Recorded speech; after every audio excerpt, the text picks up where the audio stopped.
So in 2013, we sadly lost Chris Kelly, aka Mac Daddy, of course, from Kris Kross.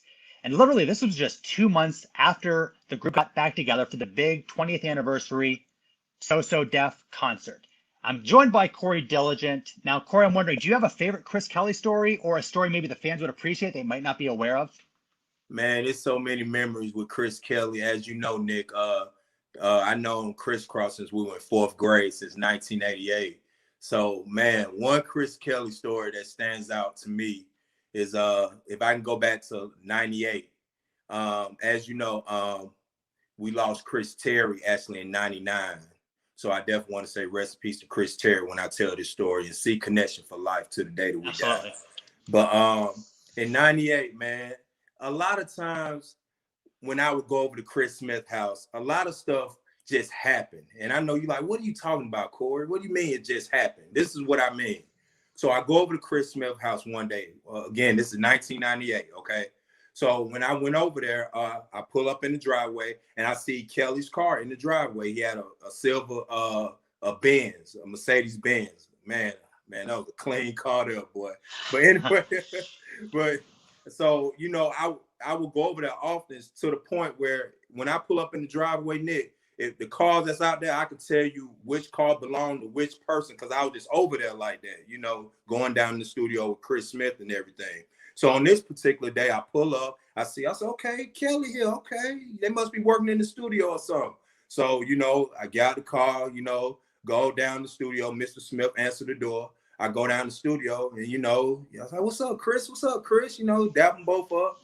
And so he's like, hey, man, we about to roll down here to Tony's graduation. Do you want to go? And Chris Terry was there also. Let me add that in. So, you know what I'm saying? Chris Terry was there as well.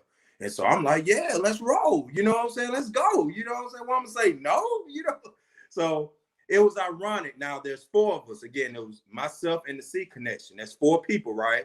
But we took two cars. Chris Kelly took his Benz and Chris Smith took the Range Rover.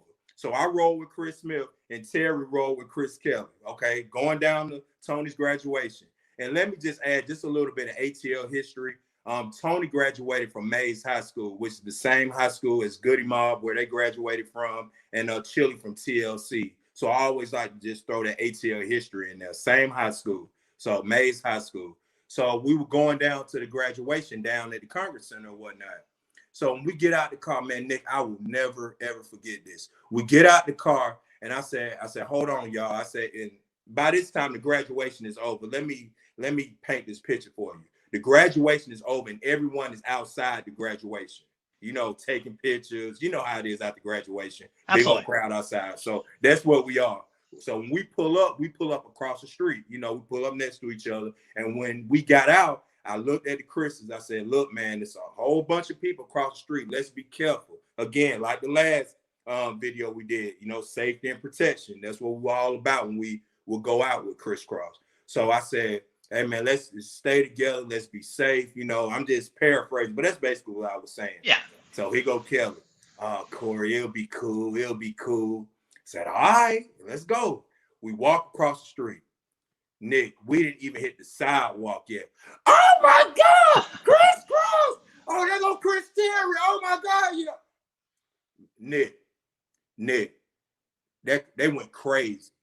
Crazy. Wow. Now, this time, that we ain't have Sydney with us. Just us four. This is all we got, But you know what the cool part was? It wasn't one of those situations where, because again, this is 98. So what was Young, Rich, and Dangerous? Like 96? 95, 96. So it had been a couple of years since their last release.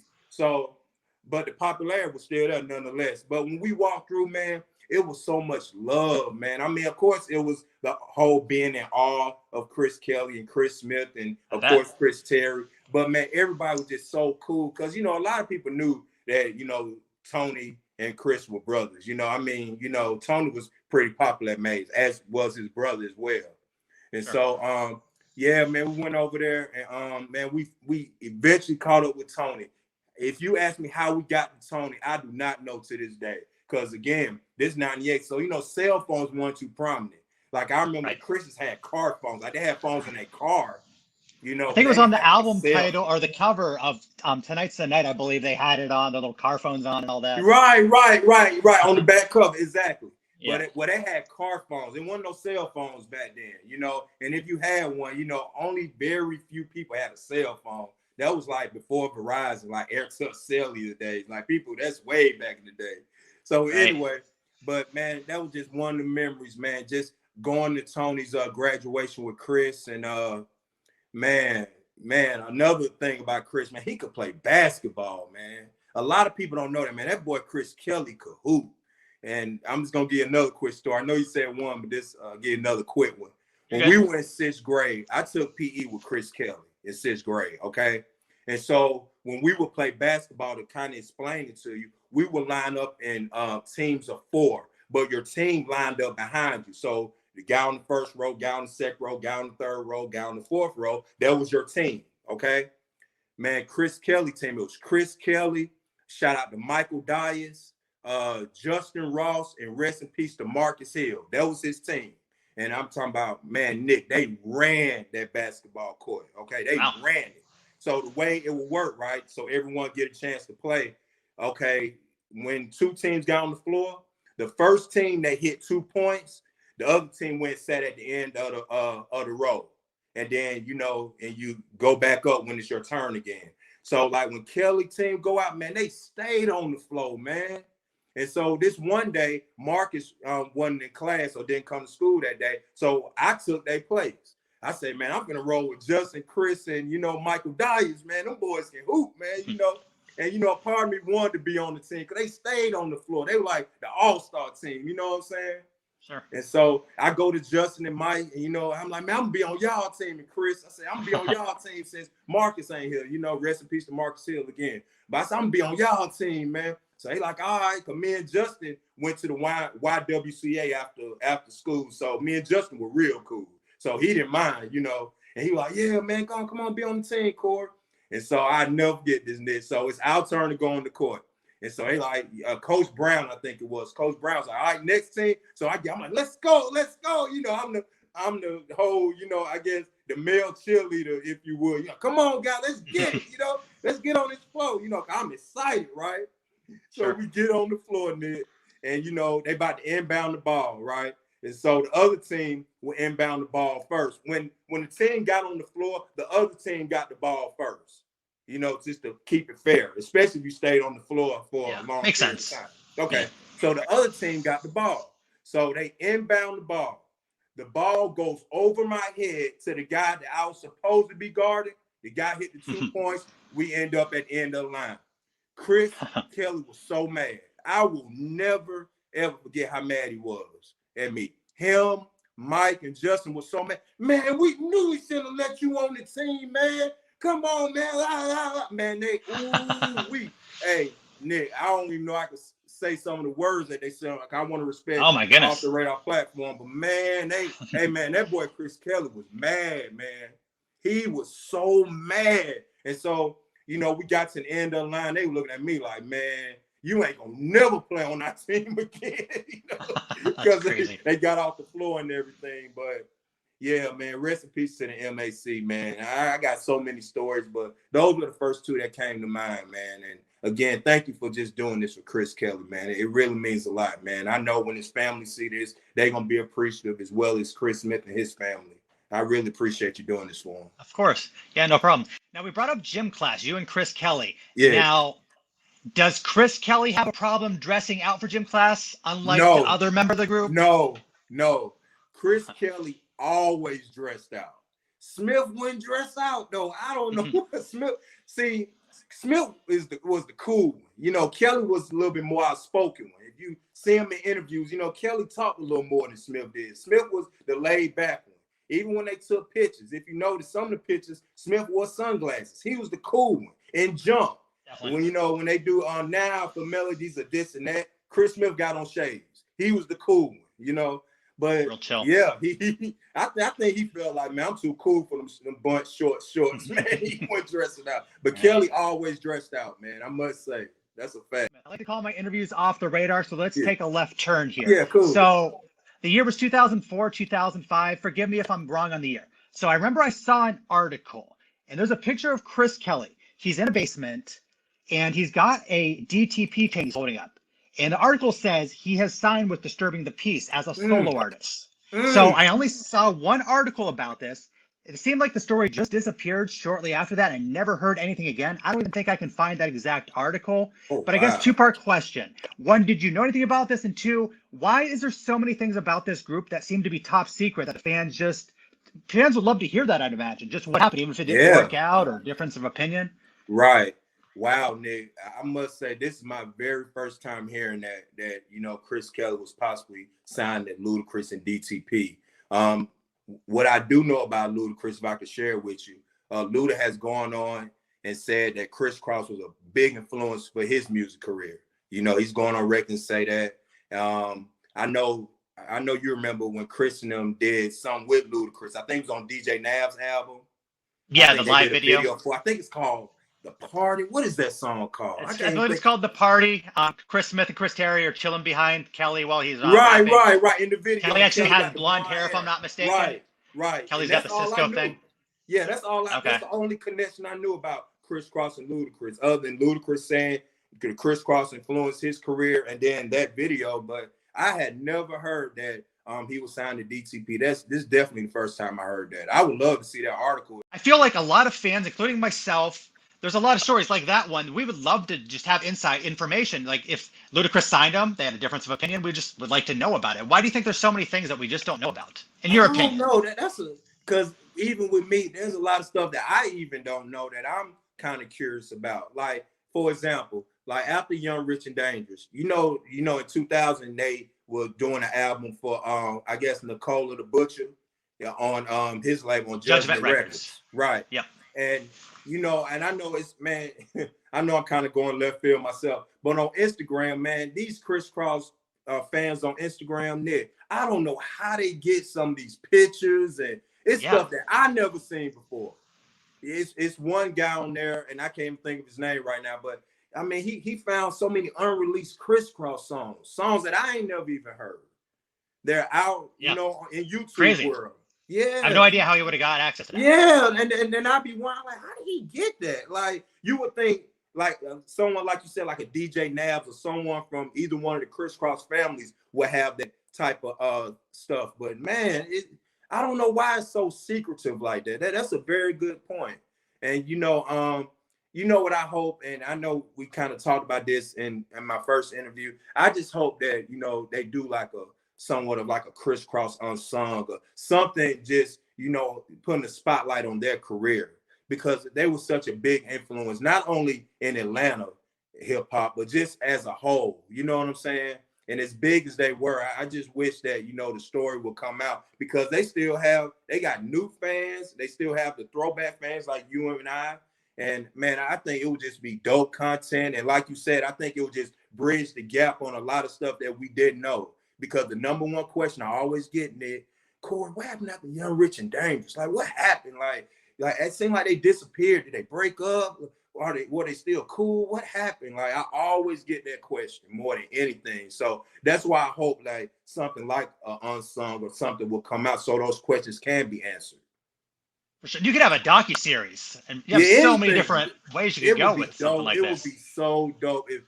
My main thing is, as long as both of the families are in total agreement with it, and as long as it honors, the life and legacy of Chris Kelly, and the story is told correctly, and even Chris Terry, because I know he's a part of the legacy as well. And, I would love to see it. I would love to be a part of it if I'm able to, in any shape, form, or fashion, to get that out. I would love to do it, man. I would love to do it. Just a platform like this, nigga, just so good, man. Just to tell these stories, you know what I'm saying? To get, man, I'm just looking at, and I'm not a view counters person like that. I just do stuff for the love, just like yourself. Sure. But just to see the type of love that the videos that you and I are doing again is just amazing, man. And I read the comments, and it's just awesome, the love that people have for Chris Smith and Kris Kross and the legacy of Chris Kelly. It's a beautiful thing, man. It honestly gets me speechless sometimes, because sometimes I have to pinch myself, like, I actually grew up with these dudes, man. Like, sometimes it's unreal, man. But I really appreciate the love. I know I keep saying thank you, but man, Off the Radar is off the chain for real. Thank you. I really Great appreciate that. show. Thank you. Yes, Very, sir. very appreciated. Yeah, Yes. so Kris Kross fans, basically, if you're liking these stories that Diligent has, they're very rarely heard. Yeah. Please keep letting us know in the comments. We're definitely going to work on some other projects with Corey down the Yeah. road, but he's always glad to Appreciate it. come on here if he keeps seeing all the love. To do the song Spotlight, I told you I wanted to do the song I'm Real, one of my favorite tracks. You rebutted me. You said I want to do Live and Die for Hip Hop, another Yeah. classic song. Yeah. Why did you say let's do Live and Die for Hip Hop? Well, it's kind of I'm gonna give you like a story like answer if I could, Nick. When Chris and them did the 20th anniversary, show, the So Def show back in 2013, and as you know as well as I do, that was only a couple of months before Kelly's untimely passing. Then none of us even expect that. We at this point we were like, man, Kris Kross is back. Nick, they were getting calls again. They were like, hey, we want to book Kris Kross for this. We want Kris Kross for that. Like it was almost like 92 all over again. You know what I'm saying? But to the point, the reason I said Live and Die for Hip Hop, on that show, they were supposed to do Tonight's the Night. They were supposed to end off their set with Tonight's the Night. Of course, that was the popular single off Young, Rich, and Dangerous. Technically, it charted a little bit higher, yeah.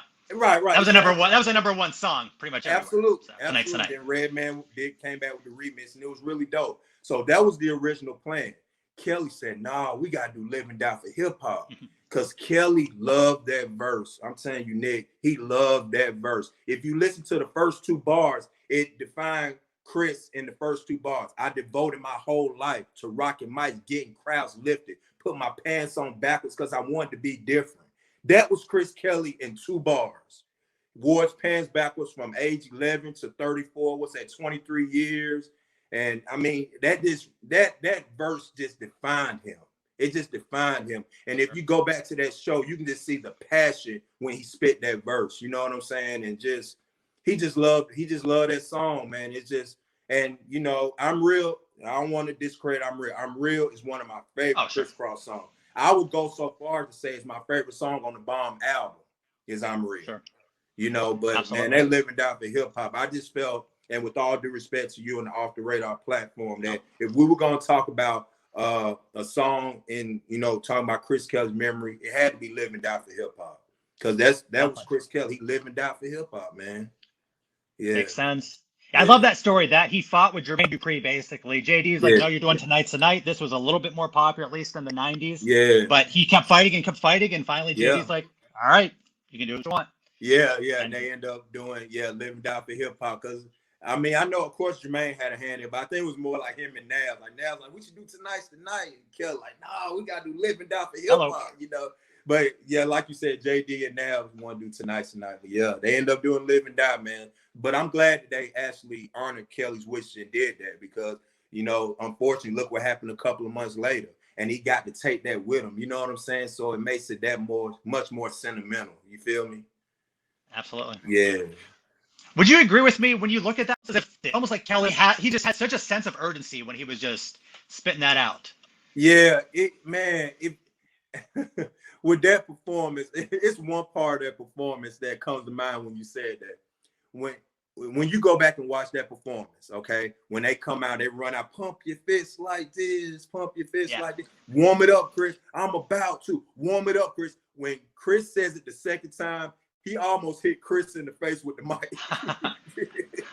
So, because he was just so excited, with the energy of the crowd and opening the show, and Kris had to back up a little bit. You have to watch real closely, though. Real closely, but I just remember from the show, just watching it, live. I remember when Kelly did that. Kris had to back up so the mic wouldn't hit him because Kelly got a little close to him. But that excitement, man. Kelly just loved to perform. He loved being on stage. He loved doing it with Kris. And I guess this kind of goes back to our previous interview where you said, with Kris do a 90s tour. He would do it, but I don't know if he will perform because if Kelly ain't up there, it's like, and I talked to his dad about it, it's almost like torture in a way. You know what I'm saying? Sure. Like, because for I don't know how many years, from 92 to really 96, they performed together, and probably before and after then, they're just the times of the albums, And, when Kris looked to his right and looked to his left, Kelly was there. So for him to get on stage, I think, you know, and if Kris corrects me and get on stage in the future, you know, I'll stand corrected. But I just think Kris has retired from the stage. You know what I'm saying? Kelly ain't up there. I don't think he's gonna do the Kris Kross thing. I just, you know, but if he was gonna be on the 90s tour, maybe he could like host it or, you know, have some kind of role in it, but not performing as well. Because I just won't want to put that on him with Kelly not being here. You know what I'm saying? It's just not the same. And the fans would love that if he was emceeing it, if he was the host, Yeah, or even just a special appearance. He Even if would, another group I know he would performed love and to like, be a hey, this is part Chris of it. Smith, he just comes out, says hello, and then you get a huge pop. And I think it should be a surprise though. Like I wouldn't even put it on that he's hosting. Like maybe you could play the song, he just walks out. You know what I'm saying? That'd be crazy. And if Kris feels up to doing his verse to jump or something, you know, it will be on him. But as far as like a full performance, I don't see it happening. Just being honest. And that's something we just have to respect, and that makes sense. Yeah, you're not going to replace Chris Kelly. I mean, come on. Yeah, absolutely. Yeah, it's just the Kris Kross legacy. It was both of them, man. And you know, Kris said, I remember when we were at Kelly's site, and Kris said it, man, and it just stays with me every day when he says this. He said, me and Kris walked on stage together, and we walked off together. Well, see, when they walked off in 2013 on that So Def show, they weren't supposed to walk off together. They were supposed to walk off on opposite ends, exactly, and hand the mics off to the Scott sisters of Escape, and they come out. It was meant for them to walk off together. That's how God planned it, because God knew what was about to happen with Kelly's transition, and he said if they came in the industry together, they're going to walk off together. So when you see that performance, and for all the Kris Kross viewers, when you see them walk off stage, man, I just want that to resonate with you, because it wasn't supposed to be like that. That was God-driven. That was purpose-driven. Wow. Yeah. I never thought of it that way. I know they were originally supposed to cut because they're crossed they were out. supposed to go exit, just like they entered. Right, so that actually makes perfect sense. They were supposed to exit the same way they entered. Exactly. I love how you broke that down. That's really good. And when he said that at the site, man, you just have to be there, Nick. But man, it was really an emotional moment for everybody when he said that. I'd imagine.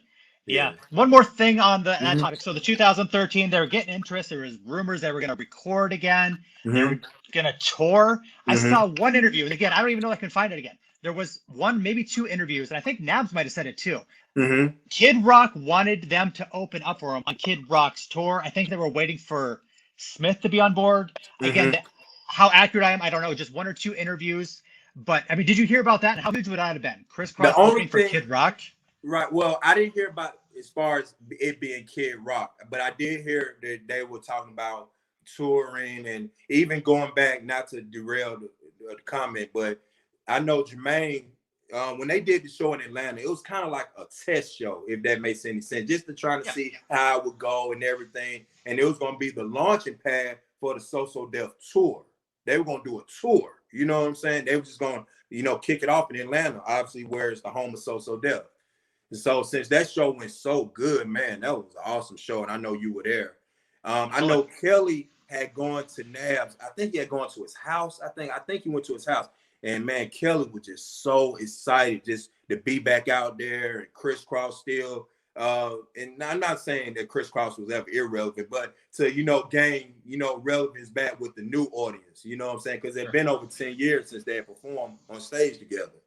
And I remember Nav was telling me, he was like, man, Kelly came and, he was so excited, man, just to get back doing the Kris Kross thing. But Navs had to go on the Tom Joyner cruise.